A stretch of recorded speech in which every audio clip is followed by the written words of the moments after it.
Mari kita buka firman Tuhan di dalam 2 Tawarikh Fatsal yang ke-20.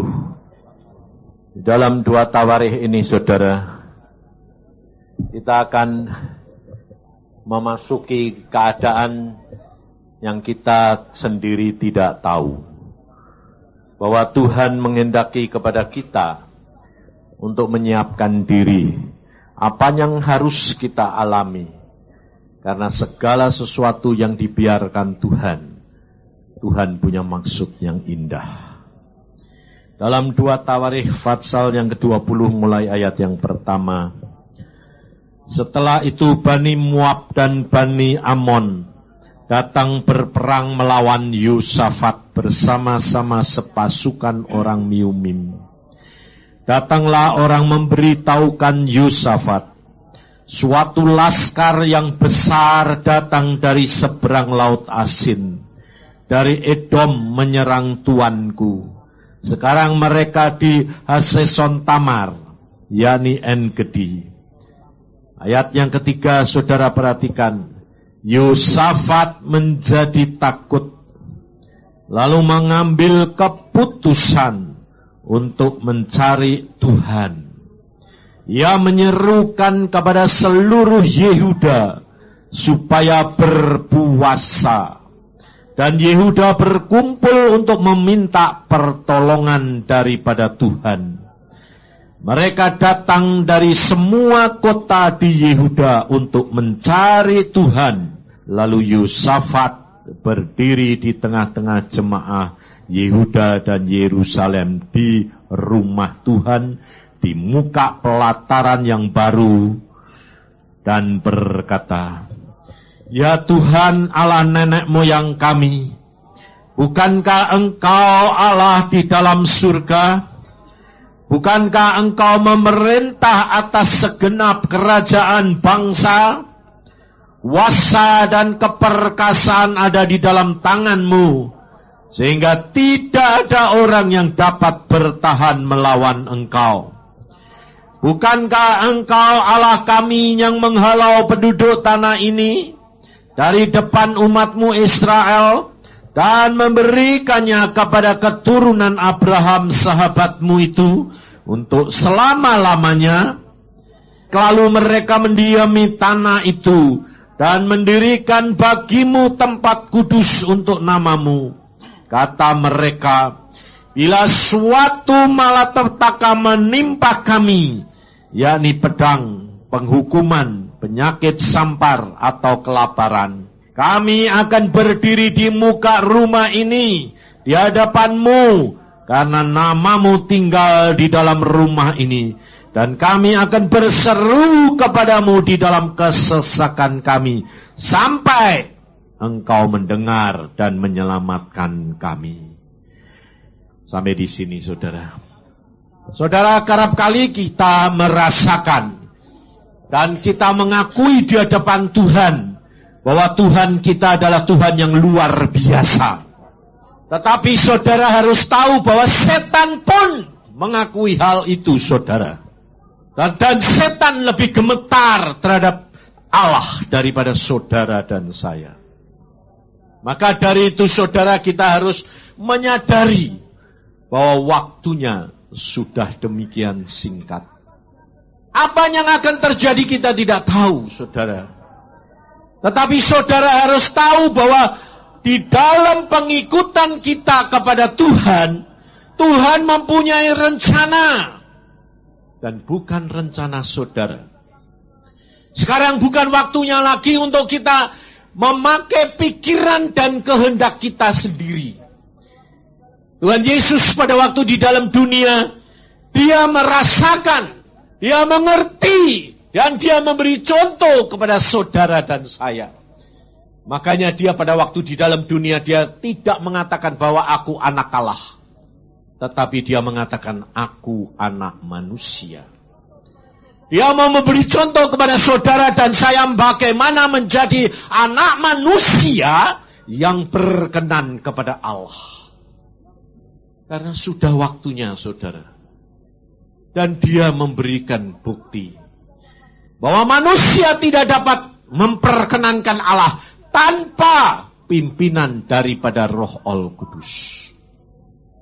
Maka dari itu pada waktu dia naik ke surga dia berkata, aku akan utus Roh Al-Kudus turun dan dia akan tinggal di dalam kamu dan menguasai kamu. Maka dari itu saudara dan saya harus menyadari kehadiran Roh Kudus. Untuk apa? Untuk memimpin saudara dan saya supaya berkenan kepada Allah. Makanya saudara, di dalam 6 bulan ini, seminar ini, tiap bulan tidak ada yang sama. Acaranya, peristiwanya, yang dilakukan Tuhan tidak ada yang sama. Kalau hari ini Tuhan berkata, mulai jam 6. Sedang tidak diumumkan. Tidak diberitahukan. Saya berkata, Tuhan, ini tidak diumumkan di koran di mana-mana dan ini permulaan. Tuhan berkata, lakukan saja. Ternyata saudara-saudara jam 6 sudah penuh. Kok ya saudara digerakkan Tuhan? Kok ya nurut? Loh. Ya lah. Ini loh. Padahal kita tidak tahu semua saudara. Yang tahu cuma panitia. Kita berdoa, Tuhan bilang jam 6, aku maunya jam 6. Ya sudah. Saya bilang, udahlah jam 6 saja. Ada orang, tidak ada orang, bukan urusan kita. Yang penting melakukan kehendak Tuhan. Maka dari itu saudara kita harus sadar. Saudara dan saya sekarang membutuhkan apa? Kepekaan. Pengertian. Bagaimana saudara dan saya berjalan menurut pimpinannya Roh. Kalau tidak, saudara pasti nanti kecewa. Tapi kalau kecewa nanti sudah terlambat. Maka dari itu saudara, kita harus berani membayar harganya. Iman tanpa ketaatan tidak ada artinya. Kasih tanpa ketaatan tidak ada artinya. Sebab Tuhan mengatakan kesempurnaan kasih hanya dapat digenapi dengan ketaatan. Tanpa ketaatan, saudara tidak akan dapat menggenapi kasih itu. Banyak orang berkata, mengapa Tuhan membiarkan Indonesia, gereja-gereja, orang Kristen akan mengalami tantangan dan penderitaan? Sebab iman tanpa salib tidak akan menjadi sempurna.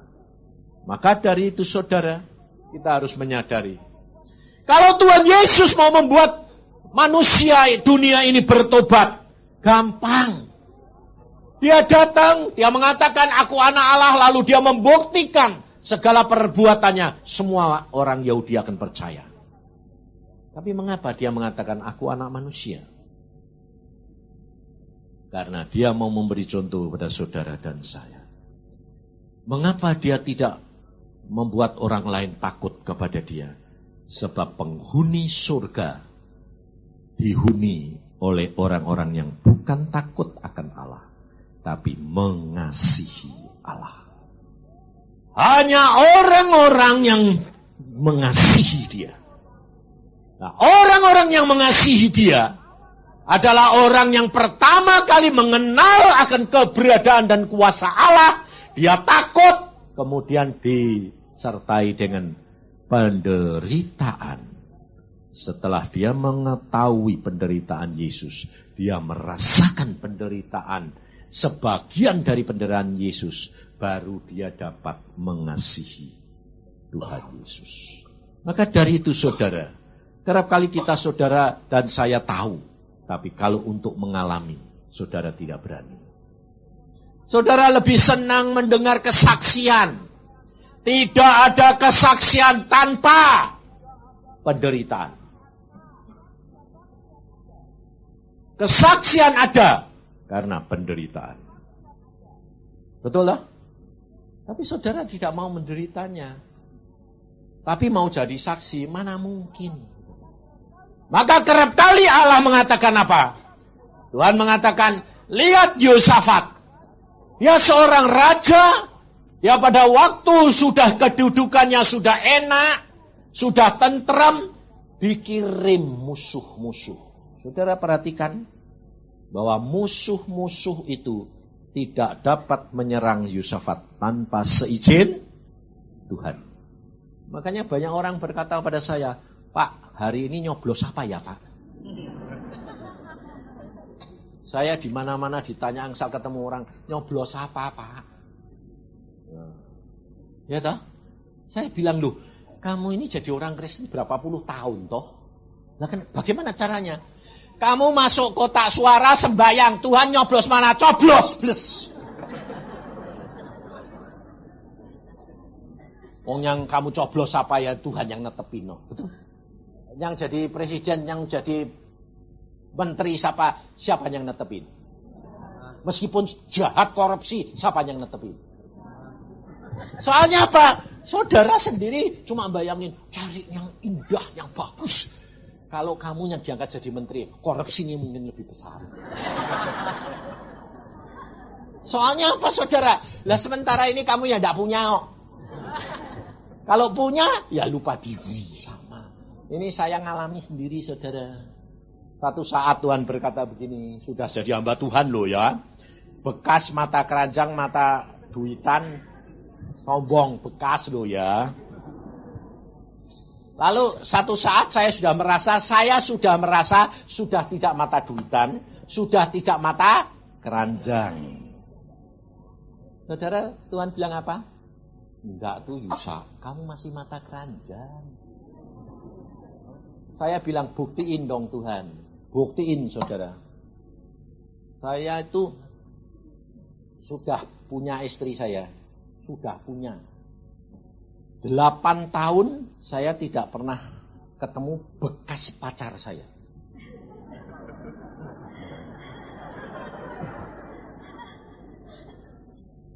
Saya sama dia jalan di toko, saudara. Saya lihat belakangnya perempuan itu saja tahu kalau itu bekas pacar saya. Padahal 8 tahun sudah tidak pernah bayangin. Tidak hanya ketemu, bayangin janda. Mimpi juga tidak pernah muncul. Tapi kenapa? Saya pada waktu jalan sama istri saya, belum istri pada waktu itu. Saya lihat belakangnya perempuan itu kok tahu persis kalau itu bekas pacar saya. Cuma belakangnya tok loh. 8 tahun tidak ketemu. Sampai saya jadi penasaran. Ya toh? Apa bener enggak? Saya pura-pura lewat gitu supaya lewat jauh, balik lagi kan depan-depan. Itu kan akale laki-laki biasanya gitu toh ya. Ya sama laki-laki semua gitu. Kecuali yang enggak mata keranjang, beda. Nah, saya lewat saudara, mata saya ketemu dia, mata dia ketemu dia. Enggak bisa kedip. Kayak setrum nempel. Tapi lucunya enggak berani negor. Karena apa? Dua-dua sudah punya gandengan. Nah, ternyata masih pantak keranjang enggak? Masih toh? Di situ Tuhan bilang gini, masih toh? Ya Tuhan, kamu itu enggak kenal dirimu dewek. Selama itu tidak muncul, ya kamu tidak lihat. Tapi coba kalau ketemu, nanti tidak tahan kamu. Betul saudara. Untung sampai sekarang tidak pernah ketemu. Nah, ini ada seorang hamba Tuhan, seorang pengusaha. Seorang pengusaha, ya sudah bertobat, sudah bikin persekutuan saudara. Wah, cinta Tuhan luar biasa. Nah, di Jakarta kecantol. Enggak pulang saudara. Berapa? 3 tahun. Istrinya berkata begini. Loh Pak kok enggak pulang? Mau pulang tapi tidak bisa. Akhirnya dituain terus bertobat saudara. Sudah bertobat pulang. Wah sudah indah lagi sama istri anak-anaknya. 2 tahun. Udah berkata. Tahun ketiga muncul saudara. Muncul apa? Kepingin ngizinin perempuan itu. Dia bilang, kasihan dia tidak masuk surga nanti. Istrinya berkata, "Gak usah, Pak. Itu urusannya Tuhan. Ya, tapi mbok kasihan aku." Pergi ke Jakarta, saudara. Nginjilin tok. Janji. Sumpah. Iket. Ke Jakarta, gak pulang. Ditanyain, "Loh, Pak?" "Iya, ternyata gak bisa pulang. Lengket. Kena lemnya." Saudara, jadi ternyata manusia itu sebetulnya lemah, enggak? Tanpa Roh Kudus, tanpa Tuhan, saudara tidak akan bisa melepaskan. Mengapa Tuhan berkata hari ini, 2 hari ini terakhir untuk tahun ini, untuk seminar ini, ya toh? Saya sudah mungkin tidak ketemu saudara lagi, tapi pasti ketemu. Di mana? Di surga, pasti toh? Apa ada yang ketinggalan? Mau ketinggalan? Nah, pasti ketemu di surga loh ya. Biarpun di tingkat 1. Sekedar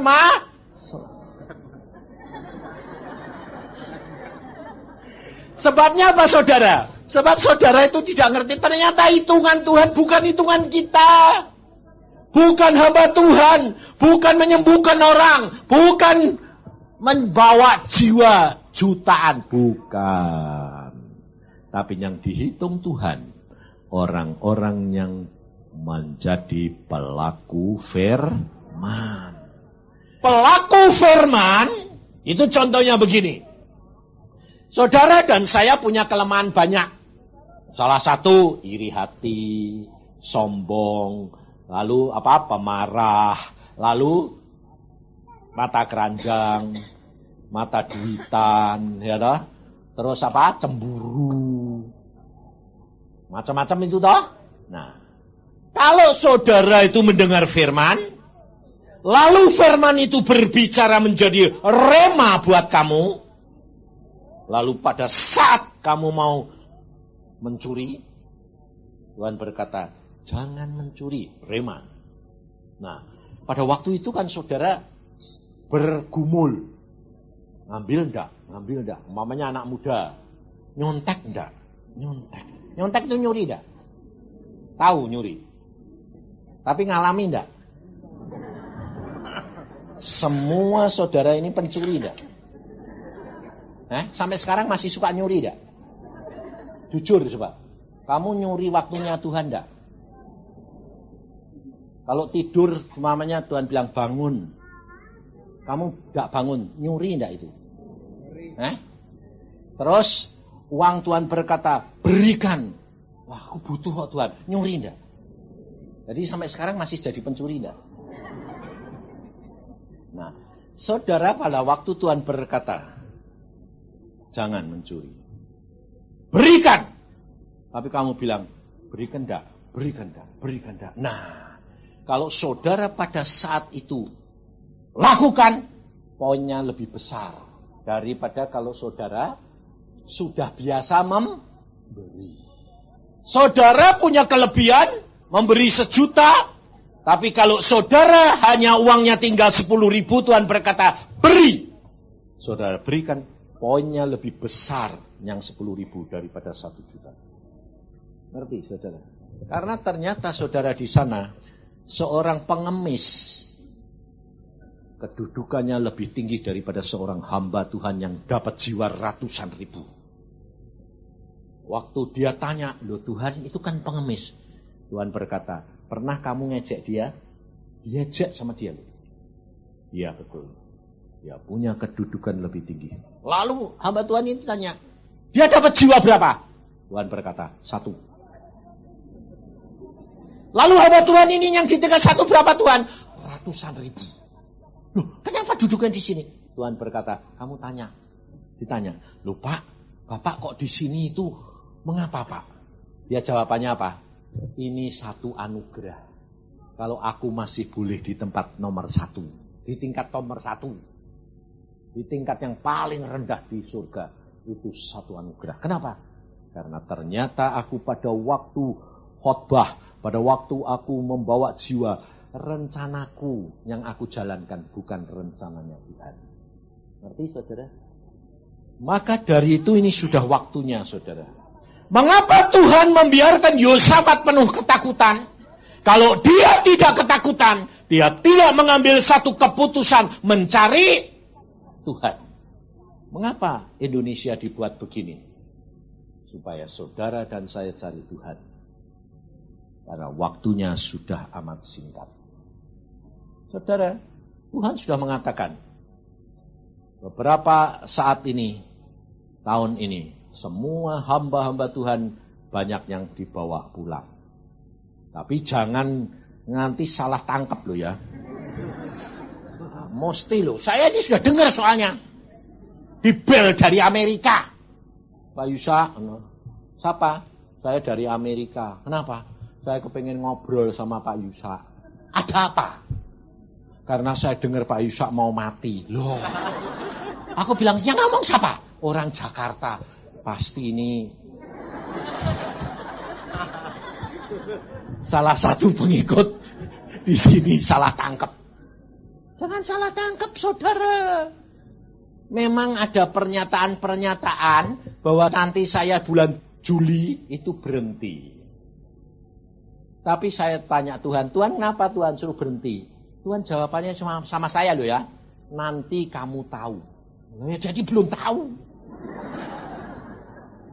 Memang beberapa pernyataan sudah telepon saya. Pak, saya gini. Pak, saya gini. Engkau kok tidak boleh panjang-panjang. Apanya yang panjang? Umurnya. Lah ya malah puji Tuhan. Saya bilang, wong pulang itu untung. Betul lah?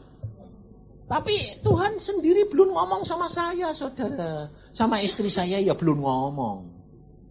Kapan pulang? Belum ngomong. Jadi santai aja. Relax, betul? Kapan dipanggil untung toh? Untung toh? Nah iya, sudah tenang aja. Tadi jangan pakai akalmu tuh, kepintaran. Makanya jangan kepintaran, Pak. Maka pada waktu Yosafat mengambil satu keputusan, cari Tuhan. Nah, kalau saudara dan saya sudah mengambil keputusan, cari Tuhan, langkah-langkah apa yang saudara harus ambil? Kita lihat. Di dalam ayat yang ke-13. Yang pertama, saudara dan saya harus lakukan.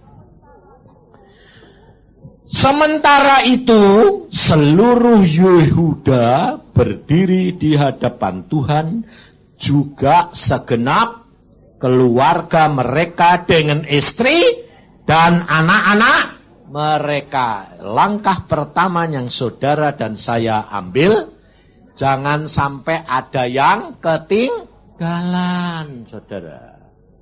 Ayah, ibu, dan anak-anak. Semua harus menghadap Tuhan. Maka dari itu dikatakan mezbah keluarga. Itu penting. Nah, mungkin saudara tanya, lah kalau bapaknya tidak tobat piye Pak? Belum tobat. Lah ya tidak apa-apa. Ibu ini sama anaknya. Yang bapaknya belum ya tidak apa-apa. Tidak usah diributi, Pak kamu tobat dong Pak. Tidak usah. Kamu ributi malah bikin benteng. Orang laki itu sombongnya setengah mati. Kalau dikasih tahu malah bikin benteng. Nah, tidak apa-apa saudara. Saudara, istri sama anak-anak berdoa. Menghadap Tuhan, minta belas kasihan untuk suami dulu. Nanti Tuhan pasti bertindak. Tidak usah khawatir. Masuk surga tidak gandeng-gandengan. Dan saudara tidak boleh susah. Kenapa? Umpamanya kamu gini, loh Pak nanti kalau suamiku tidak masuk kan bagaimana dong Pak, susah nanti di surga. Dah.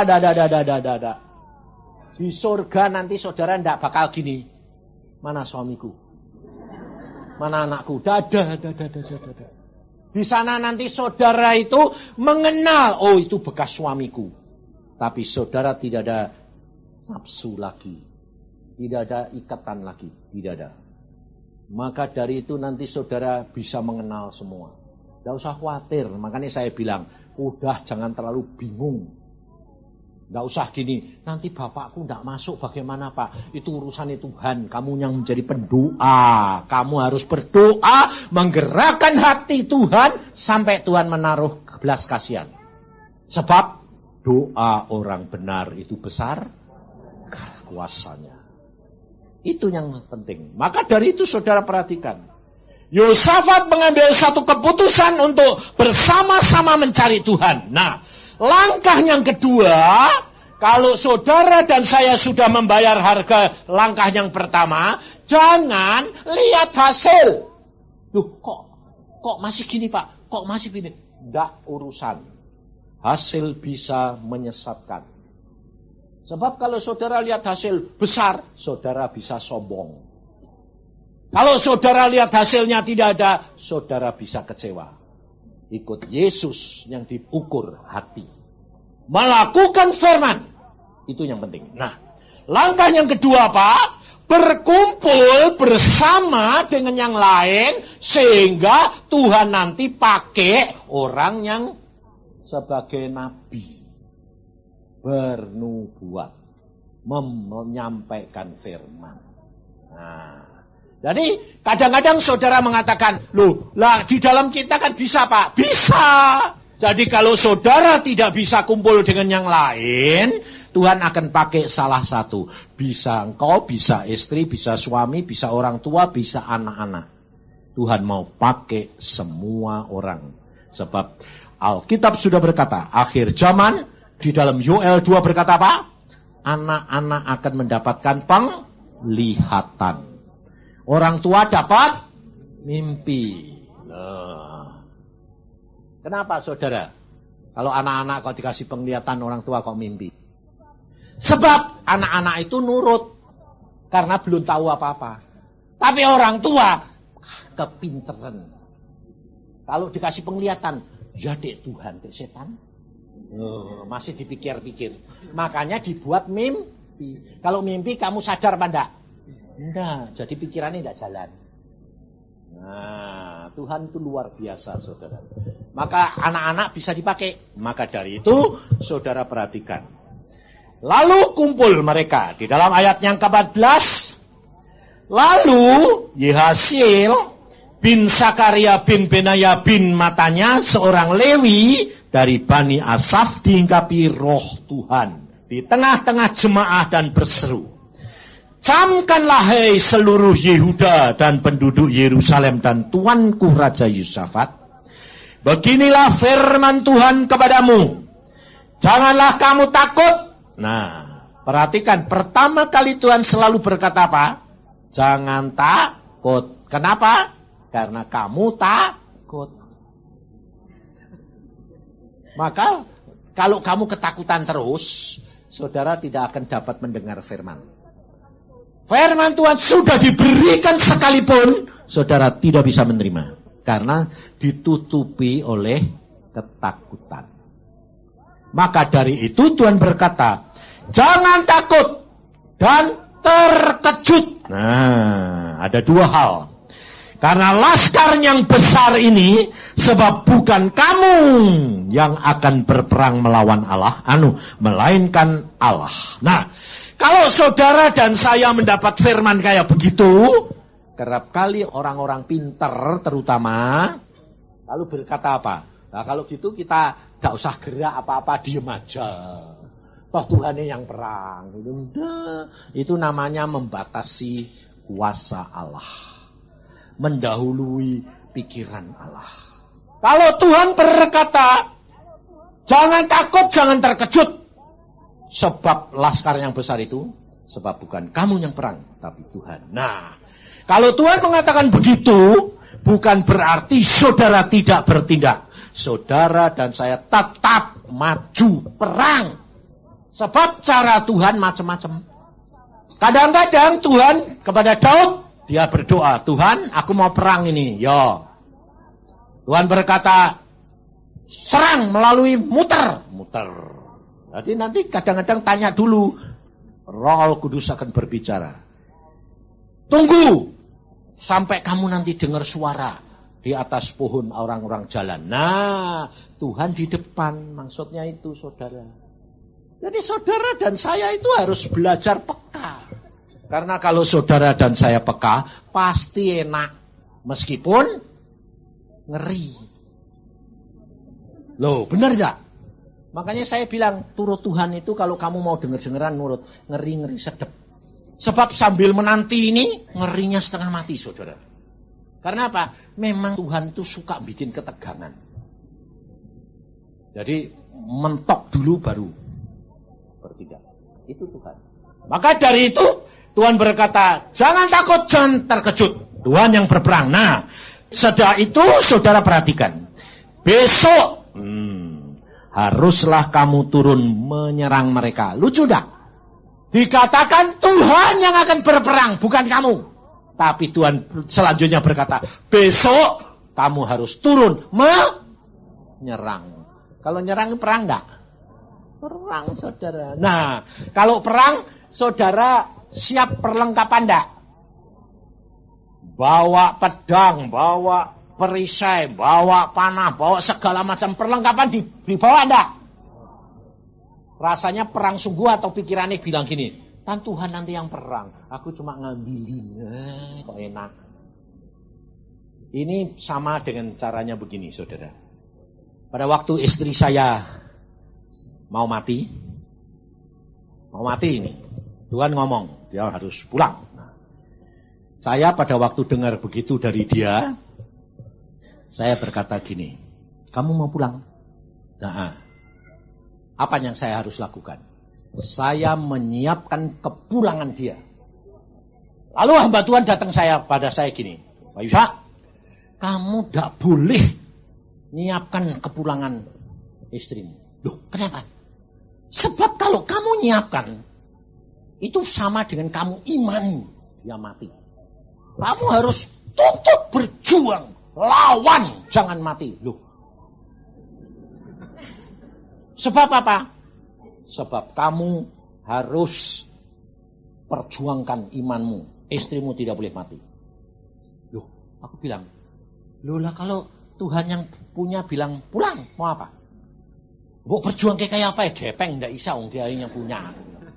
Oh, tidak bisa.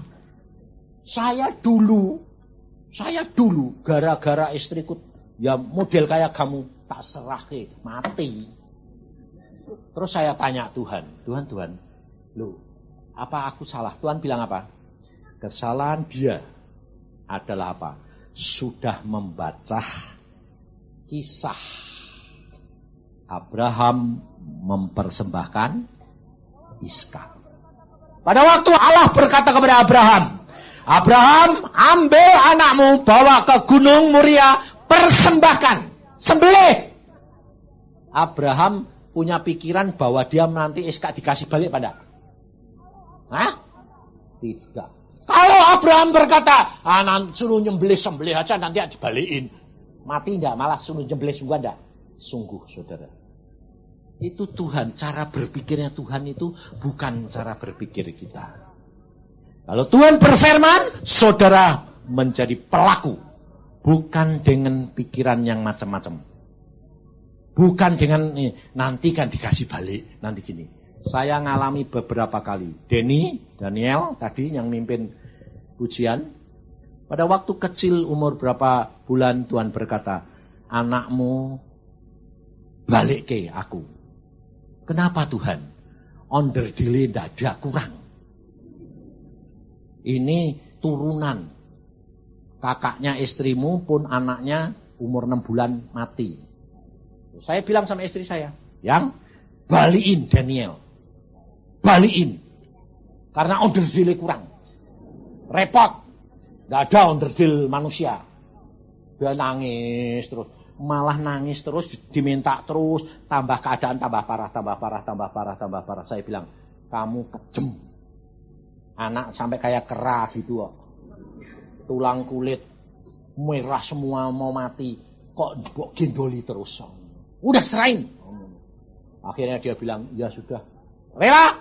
Ayo sembahyang. Tuhan, kami suami istri rela. Sungguh. Saya itu orangnya rotok. Sebab saya kalau sudah dengar gitu saudara, tidak pernah mikir nanti dikasih balik, tidak. Semikian itu saya bilang sama istri saya, besok ke rumah sakit, ambil anak itu. Loh, kenapa? Biar cepat mati. Bayangin saudara. Kalau Tuhan sudah berkata begitu, saya punya pikiran, aku bawa pulang supaya cepat mati. Balik ke Tuhan cepat-cepat, biar beres. Saya orangnya itu memang tidak sabaran. Sampai kematian pun tidak sabar saya. Jadi jangan kaget kalau saya bertindak begitu. Tanya istri saya. Saya bertindak begitu. Saya bawa duit, masuk rumah sakit. Saya mau bayar. Saya mau bawa pulang. Dokter bilang tidak boleh, tidak urusan. Anakku bukan anakmu. Lalu saya masuk, Tuhan tuh tahu hati saya sungguh-sungguh tidak main-main saudara.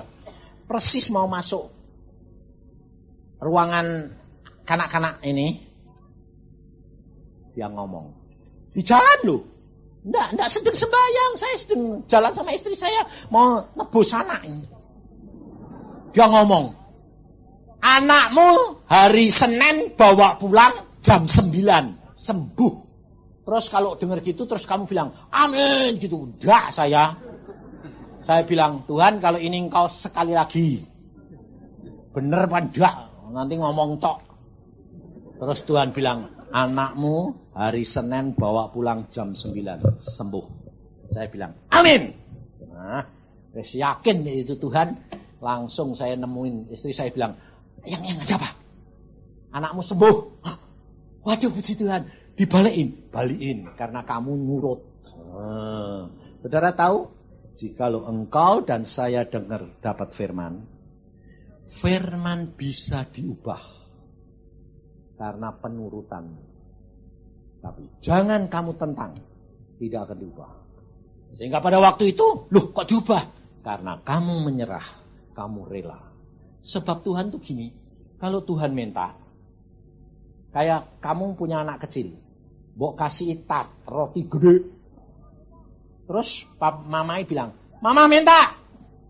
Kira-kira kalau anaknya bilang, jangan! Malah sengaja di ngotot. Tapi kalau anaknya bilang, mama ambil mah, kan mamahnya ngasih. Mama ambil dulu sebanyak-banyaknya, nanti yang sisanya buat saya. Rela enggak ngambil? Malah, ya sudah, itu anak baik. Ini Tuhan tuh begitu saudara. Saya enggak pada waktu itu pulang. Wah, sehat.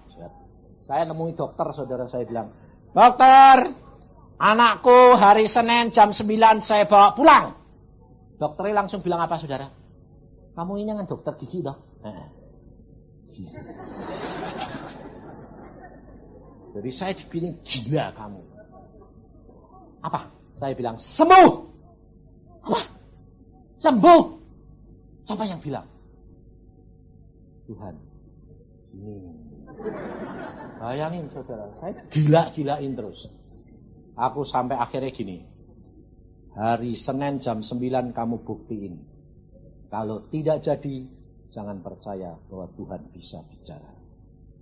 Boleh? Saya tidak praktek. Saya mau buktiin. Tapi saudara, orang naruh pinter nih loh. Jam 9 kurang 10 menit, tidak ada perubahan. Akhirnya saya dimaki-maki sama dia. Dimaki-makinya gini. Gara-gara ini nungguin anakmu, aku tidak praktek kehilangan duit. Aku jadi turut gila. Aku bilang, loh lah kok kamu percaya? Lah karena saya mau membuktikan. Lah iya, nanti ini buktikan kamu yang atau saya yang gila. Tapi kamu percaya enggak? Lah mana? Kalau Tuhan nyembuhin kan dari sedikit. Tuhan bilang, enggak. Kalau Tuhan bertindak tepat pada waktunya, semua bisa jadi. Karena dia Allah yang maha kuasa. Apa sekarang masih ada mujizat? Amin? Amin tuh yang yakin loh ya. Jadi jangan deg-degan nanti mepet-pet. Sebabnya saudara itu juga kurang percaya. Nah ini dokternya bilang, kurang 5 menit. Suster periksa. Tidak ada perubahan. Marah-marah lagi. Aku bilang jam 9. Apa? Lu nanti jam 9. Terus akhirnya Bawa anak ini, bawa. Ditelanjangi, saudara. Yang diperiksa apanya? Ya tidak tahu, aku bilang gitu. Pokoknya jam 9. Terus untungnya itu madep dia, saudara.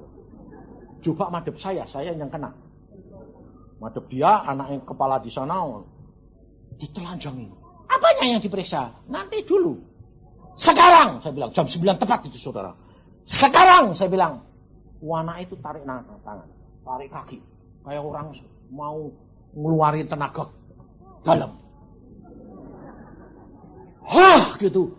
Yang keluar empedu nyemprot dokter itu. Wah, ya rasain lu aku namanya. Mukanya dokter ini hijau semua, saudara. Empedune keluar. Padahal dulunya ndak ada.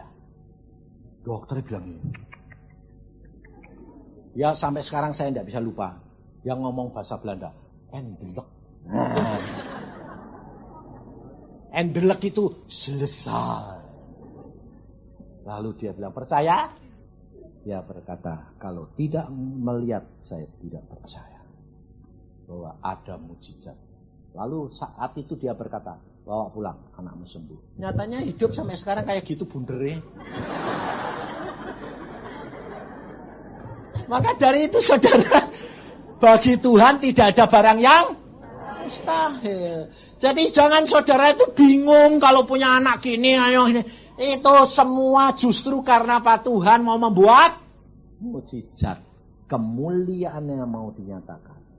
Hidup dengan Tuhan itu luar biasa. Nah, di sini Tuhan berkata, besok kamu maju menyerang. Nah, terus coba perhatikan.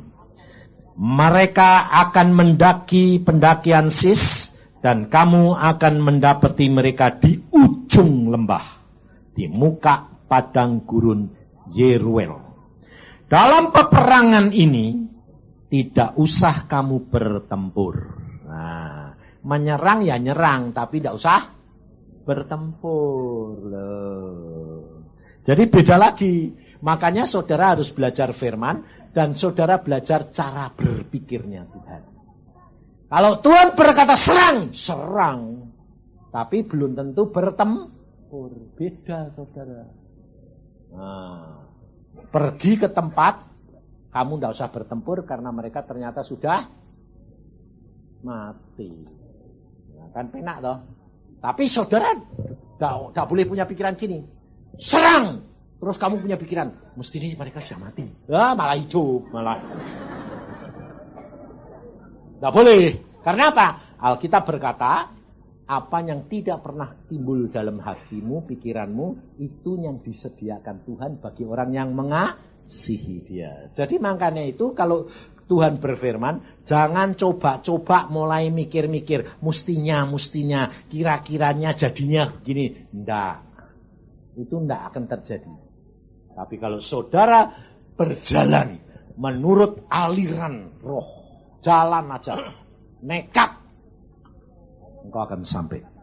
Selanjutnya Alkitab berkata kepada Yosafat, lihat perhatikan. Majulah besok menghadapi mereka, Tuhan akan menyertai kamu. Lalu berlututlah Yosafat dengan mukanya ke tanah. Seluruh Yehuda dan penduduk Yerusalem sujud di hadapan Tuhan dan menyembah kepadanya. Perhatikan saudara. Setelah saudara dan saya mendapatkan firman, yang saudara dan saya lakukan adalah apa? Mengucap syukur, menyembah. Terima itu firman dengan penuh percaya. Jangan bimbang, jangan ragu-ragu. Dan saudara perhatikan, Yosafat ini raja, tapi dia berlutut bersama-sama dengan rakyatnya, rendah hati. Kuncinya jangan lupa. Lalu dia berkata, kemudian orang Lewi dari Bani Kehat dan Bani Korah bangkit berdiri untuk menyanyikan puji-pujian bagi Tuhan Allah Israel dengan suara yang sangat nyaring. Mengapa hari ini khusus? Loh, lucu ndak? Yang Tuhan bicara itu sama Iin, dia itu biasanya khotbah. Tapi hari ini suruh nari-nari. Aneh tak? Karena apa Tuhan berkata, ini hari terakhir. Sebab anak-anakku, Tuhan berkata, aku mau siapkan mereka dalam peperangan. Setelah itu nanti selesai seminar, mereka harus masuk dalam peperangan. Kamu siapkan. Kamu semua menari, memuji, percaya bahwa Allahmu akan memberi kemenangan kepada kamu. Gak usah takut apapun yang kamu hadapi. Gak usah takut. Mati hidup di tangannya Tuhan. Gak usah saudara takut. Saudara harus menghadapi. Nah, peperangan yang bagaimana yang Tuhan beri, saya tidak tahu. Tetapi saudara pribadi akan tahu. Peperangan itu Tuhan berkata apa? Di samping itu Tuhan berkata apa? Kalau engkau mau mengikut aku, pikul salib setiap hari. Artinya apa? Saudara dan saya harus mengambil poin yang paling besar di hadapan Allah, yaitu supaya kamu berbuah-buah roh. Jadi watak perangmu kamu harus perangi tiap hari. Perangi, sangkali dirimu. Perangi. Kamu berperang itu tiap hari, saudara. Jangan saudara kira, saya dengar sendiri. Yang beberapa bulan yang lalu, ada orang yang di sini turut seminar. Waktu itu saya berkata, siapkan dirimu. Ada yang mau pulang. 2 minggu kemudian orang itu berapa hari pulang. Sehat ya pulang. Jadi saudara kita harus cepat. Jangan tunggu-tunggu. Jangan berkata masih lama. Belum tentu. Sebab Tuhan yang tahu. Maka dari itu saudara harus berperang tiap hari. Mengenai apa? Mengenai sifat dan perangmu yang jelek-jelek itu. Potong, berikan. Potong, berikan. Dan kamu tidak akan mampu mengalahkan watakmu. Siapa di antara saudara yang bisa menghilangkan wataknya sendiri? Mata keranjangnya bisa? Nggak bisa, saudara. Bilang, sudah hilang. Nyatanya muncul. Tapi kalau saya berkata, Tuhan, Engkau yang menolong aku. Bebaskan aku. Dibebaskan. Caranya apa? Saya tidak boleh ketemu. Nah, kalau ketemu kan timbul meneh. Jadi disingkiri jauh-jauh. Loh, caranya Tuhan. Saudara tahu? Tuhan punya cara macam-macam. Tapi selama kamu hidup di dalam daging, kamu tidak akan bebas. Percaya. Di dalam dunia kamu tidak mungkin bisa sempurna tanpa pertolongan Roh Kudus. Tanpa salib dan ketaatan, kamu tidak bisa menyempurnakan kasihmu. Maka ini tiap hari. Nah, kalau saudara menghadapi keuangan, saudara akan menghadapi kesehatan, saudara tidak perlu takut. Semua Tuhan biarkan karena Tuhan sudah ukur. Karena apa? Tuhan tuh punya maksud, saudara. Saya sampai tidak bisa ngerti. Seminar ini kenapa cuma 6 bulan? Ya tidak ngerti saya. Cuma Tuhan bilang, selesai. Masa bodoh? Saya bilang. Pokoknya habis ini kamu perang. Aku ya perang, kok ya perang kok. Sendiri-sendiri. Nah, Tuhan itu besok berkata begini, saudara. Sebetulnya besok saya mau umumkan. Tapi ini kok suruh ngomong. Saya ini terus terang ketakutan. Takutnya apa? Segini aja tidak cukup kok. Besok itu Tuhan bilang, berikan mereka roti dan air. Seperti Elia. Berikan mereka makan roti dan air. Untuk bekal supaya mereka nanti berani dan menghadapi itu kuat. Elia dikasih makan berapa roti? Sekali apa 2 kali? 2 kali. Makan roti 2 kali, minum air 2 kali, dia kuat jalan 40 hari 40 malam. Jadi roti 1 kuat berapa? 20 hari. Di Ambon, anak kecil dikasih permen sama Tuhan. Suruh lari 2 hari 2 malam. Kuat. Tidak makan, tidak minum. Nah, saya bilang, loh Tuhan kok cuma kasih permen. Lah cuma 2 hari yo.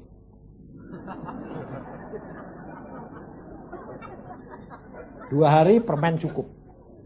Aneh tak Tuhan itu. Nah, saya itu tidak tahu saudara. Saya ini cuma hanya nurut suruh apa tiap tak bulan di lain-lain ya suruh nurut. Makanya besok saudara kalau terima roti jangan dimakan dulu. Makannya sama-sama. Seperti perjamuan tapi bukan perjamuan. Itu roti supaya saudara nanti menghadapi peperangan saudara jadi kuat. Nah, yang jamin Tuhan bukan saya. Jangan, tapi hati-hati loh ya. Sebab ada yang bilang gini, Pak, nanti aku boleh enggak bawa rotinya tak bawa pulang? Lalu jadi jimat itu. Enggak boleh. Nanti airnya, ini air jimat. Enggak boleh. Itu air biasa, itu roti biasa. Tapi itu lambang untuk Tuhan sudah memberi kamu dan saya. Ya. Nah, saudara perhatikan apa yang Tuhan firmankan kepada kita. Nah, maka setelah itu ayat 20, keesokan harinya pagi-pagi mereka maju menuju padang gurun Tekoa. Ketika mereka hendak berangkat, berdirilah Yosafat dan berkata, dengar, hai Yehuda dan penduduk Yerusalem, percayalah kepada Tuhan Allahmu, dan kamu akan tetap teguh. Percayalah kepada nabi-nabinya, dan kamu akan berhasil. Perhatikan saudara. Dan ini engkau harus perhatikan. Makanya kalau saudara dan saya mendapatkan nubuatan, jangan saudara lalu hakimi nilai. Kalau itu salah, yang bernubuat yang bertanggung jawab. Tapi saudara harus menerima. Karena Tuhan mau orang yang rendah hati. Biarpun hamba Tuhan itu bernubuat tidak jadi. Tapi buat saudara yang menerima. Dan saudara percaya itu akan berkhasiat untuk engkau dan saya. Jadi, kalau orang yang bernubuat itu salah, biar dia tanggung jawab. Tapi jangan saudara menghakimi. Belajar rendah hati. Nah, Yosafat, dia pada waktu mau menyerang, dia berdiri. Kenapa? Dia memberi semangat. Nah, perhatiin saudara, ini tergantung rajanya. Ini tergantung kepala keluarga. Ini tergantung ibu. Sebab ibu bisa bertindak sebagai kepala keluarga, suami bisa bertindak sebagai kepala keluarga. Di hadapan Tuhan, yang penting adalah orang yang berkenan kepada Tuhan. Ini hati-hati. Yosafat memberikan semangat supaya mereka percaya, tapi dengan pikiran perang sungguh-sungguh, tidak main-main. Lalu setelah itu, tanya Tuhan lagi langkah apa yang harus diambil. Siapa yang maju di depan? Loh. Jadi saudara tahu, hidup dengan Tuhan itu langkah demi langkah. Tidak usah saudara takut. Tidak usah saudara khawatir. Saudara di dalam kesulitan yang bagaimanapun, Tuhan itu sengaja supaya kamu itu bertobat sungguh-sungguh. Supaya kamu dibikin takut. Supaya kamu cari Tuhan itu sungguh-sungguh. Kalau engkau sungguh-sungguh, pasti ada jalan keluar. Sebab Tuhan itu luar biasa. Nah, setelah itu, setelah ia berunding dengan rakyat, ia mengangkat orang-orang yang akan menyanyi nyanyian untuk Tuhan dan memuji Tuhan dalam pakaian kudus yang semarak pada waktu mereka keluar di muka orang-orang bersenjata sambil berkata, nyanyikanlah nyanyian syukur bagi Tuhan, bahwasanya untuk selama-lamanya kasih setianya. Nah, di dalam peperangan saudara, logikanya di mana kok yang depan itu muji-muji Tuhan. Orang perang yang di depan itu ya pakai senjata lengkap, pakai perisai besar-besar. Tapi untuk Tuhan beda. Yang berperang di depan adalah orang-orang yang memuji Tuhan. Firman Tuhan berkata apa saudara? Ucapkan syukur dalam segala perkara. Dan Tuhan yang akan bertindak. Saudara dan saya tidak mempunyai kemampuan. Tapi Tuhan bisa. Saya dulu itu brengseknya kayak apa, saudara. Tapi Tuhan ubah semuanya. Hanya karena anugerah. Maka dari itu, saudara, engkau harus tahu. Besok juga Tuhan memberikan kepada saudara dan saya. Tuhan berkata, berikan apa yang aku berikan kepadamu. Jadi supaya saya itu tidak utang sama saudara. Besok itu juga tiap orang mendapatkan ini. Apa yang saya dapat dari Tuhan, saya berikan kepada saudara. Nah, saudara nanti baca di rumah besok. Dan itu diapalkan dan diomongkan kepada jiwa saudara. Kalau saudara mau berhasil. Sebab Tuhan berkata, mereka yang benar-benar melakukan apa yang engkau dapat dariku, seperti engkau lakukan, mereka akan menikmati. Luar biasa Tuhan. Tapi jujur loh ya, besok tidak boleh ngantongi lebih dari 1. Nah, kalau lebih dari 1 berarti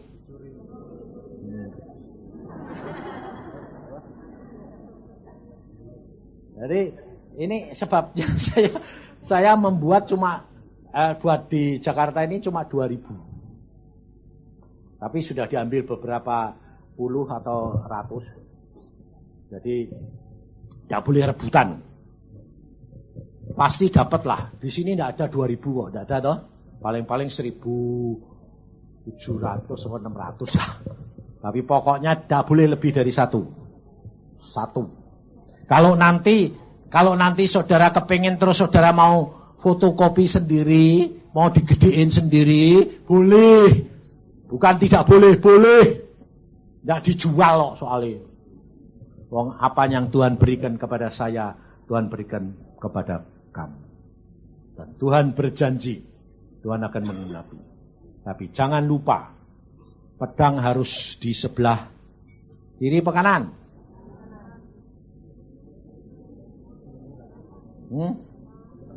Kiri apa kanan? Oh, ternyata ada yang kanan, ada yang kiri. Kalau yang kanan, pantesan kamu kerap kali perang firman. Orang mbok pedangi, mbok perangi, mbok firmani, dok dok dok dok dok dok dok. Pakai pedangnya itu yang kiri, tongkatnya yang kanan. Tongkat itu Roh Kudus menuntun. Jadi tanya, Tuhan, orang itu perlu ditusuk sama pedang enggak? Kok belum-belum?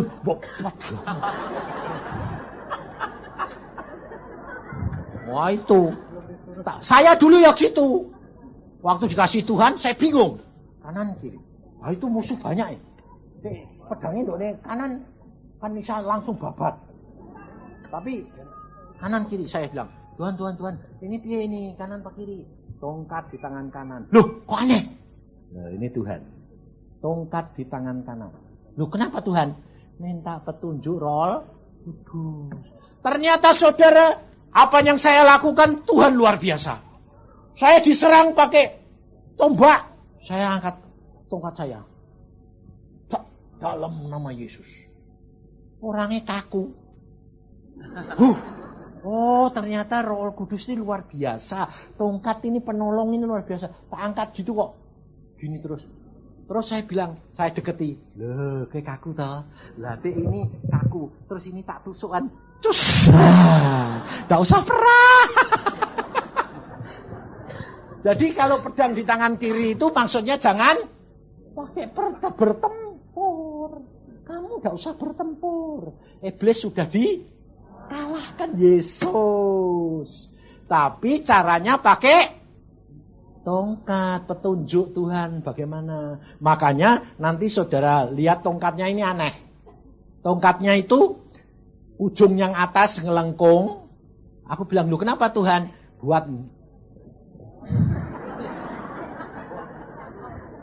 Buat narik siapa? Musuh. Lah musuh lagi. Wong Tuhan berkata kasihi musuhmu. Kok musuhnya mau gantoli? Perlunya buat supaya kalau ada domba tersesat ditarik. Buat saudara seimanmu. Buat istri, anakmu, suamimu, orang tuamu digantoli. Nah, ujungnya tongkat itu cabang 2 gini. Saya bilang, loh kenapa Tuhan kok ujungnya 2? Cabang 2. Buat nangkep kepala ular. Jadi ular, nah, gitu. Jadi tidak gigit kamu. Ngerti tidak? Tuhan tuh aneh-aneh. Makanya saya bilang, Tuhan tuh luar biasa. Pedangnya pun bermata 2. Jadi kalau ditusukkan, diputer, ambrol semuanya. Maka dari itu harus sebelah kiri, saudara. Kalau sebelah kanan, orang bawa pedangi semua. Ambrol semua, saudara. Jadi batu sandungan sungguh. Maka dari itu, saudara, besok dapat 2, roti sama air. Nah, kalau selesai, ini buat kenang-kenangan. Supaya saudara dan saya menjadi pelaku firman. Sebab isinya begini. 1, kamu ini bodoh, tidak punya kemampuan apa-apa. Cuma sekedar tulang-tulang kering. Jadi hanya bisa dipakai sama Tuhan kalau Tuhan mau. Kedua, sangkali dirimu terus-menerus setiap saat. Ketiga, jangan kasihan diri sendiri. Karena itu jerat yang membawa engkau kejatuhan. Keempat, menurut Tuhan, taat. Kelima, tunggu saatnya Tuhan. Jadi, jangan tergesa-gesa. Keenam, semua karya Roh Kudus. Karya Roh Kudus di dalam diri saudara. Dan yang ketujuh, demi kemuliaan Bapa, Anak, dan Roh Kudus. Bukan untuk demi kepentinganmu, kemuliaanmu, tapi demi kepentingan dan kemuliaan Bapa. Kalau saudara dan saya melakukan hal itu, saudara akan sampai. Kasihmu akan menjadi sempurna. Imanmu akan menjadi sempurna. Karena di dalam penderitaan sekalipun, engkau tidak akan jatuh. Karena apa? Karena akan menyempurnakan kasih dan iman. Nah, apa yang dilakukan oleh Yosafat?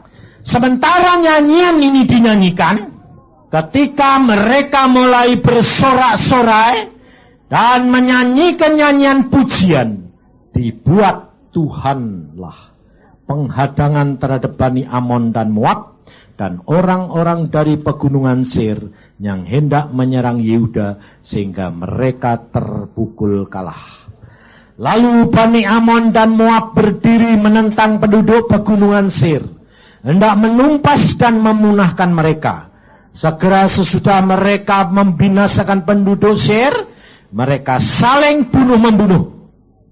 Ketika orang Yehuda tiba di tempat peninjauan di padang gurun, mereka menengok ke tempat laskar itu.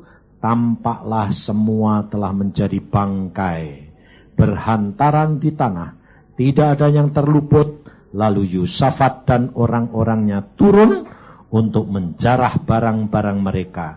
Mereka menemukan banyak ternak, harta milik, pakaian, barang-barang berharga yang mereka rampas lebih banyak daripada yang dapat mereka bawa. 3 hari lamanya mereka menjarah barang-barang itu karena begitu banyaknya. Pada hari keempat, mereka berkumpul di lembah pujian. Di sanalah mereka memuji Tuhan dan itulah sebabnya orang menamakan tempat itu lembah pujian hingga sekarang. Saudara, didahului dengan pujian, ditutup dengan pujian. Kau dan saya akan menikmati apa yang Tuhan telah janjikan kepada saudara dan saya. Jangan takut. Menghadapi masa depan saudara tidak tahu. Tapi jangan khawatir. Yang tahu Tuhan. Tuhan sudah berjanji. orang yang karib kepadaku, aku akan bentengi dia. Aku akan menjadi perisai dia. Tidak ada sesuatu yang boleh menyerang dia tanpa seizin Tuhan. Maka dari itu tidak usah takut. Apapun yang terjadi, saudara tenang. Saudara hadapi. Saudara akan mendapatkan kemenangan demi kemenangan. Karena tidak ada yang mustahil bagi saudara dan saya. Kita tidak temu di sini, ketemu di surga pasti. Maka dari itu saudara, siapkan diri kita. Kita ini nanti mengucap syukur, memuji-muji Tuhan lagi. Pokoknya nurut saja, saudara nanti akan memetik buahnya luar biasa. Karena Tuhanmu Tuhan yang hebat. Percayalah, semua nanti diatur Tuhan luar biasa. Mari kita berdoa. Tuhan, firman-Mu sudah hamba sampaikan. Semua pesan-Mu hamba sudah sampaikan.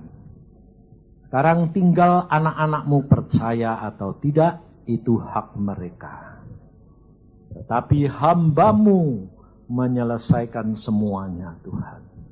Hamba-Mu bersyukur karena selama 6 bulan, Tuhan, Engkau yang ngatur semuanya.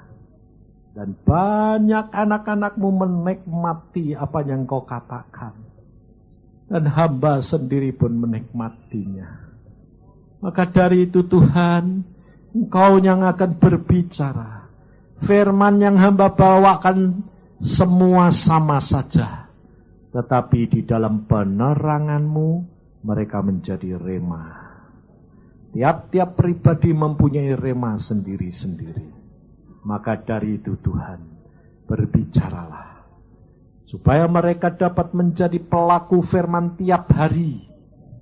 Sehingga pada waktunya tiba, mereka didapati setia. Hamba-Mu mohon Tuhan, supaya jangan ada yang ketinggalan. Tolong Bapakku, kasihani, jangan ada yang ketinggalan Tuhan. Hamba-Mu rindu, semuanya nanti kita berkumpul di surga. Meskipun di tingkat 1 sekalipun, yang penting Tuhan, kami boleh masuk. Kasihani Tuhan, karena Engkau tahu kami tidak akan mampu. Tetapi Engkau yang membuat kami mampu. Tolong kami, buat kami mengerti dan peka. Yesus, Kaulah segalanya bagi kami. Aku di tangan-Mu, oh Yesusku. Koe kikia karata syakataka.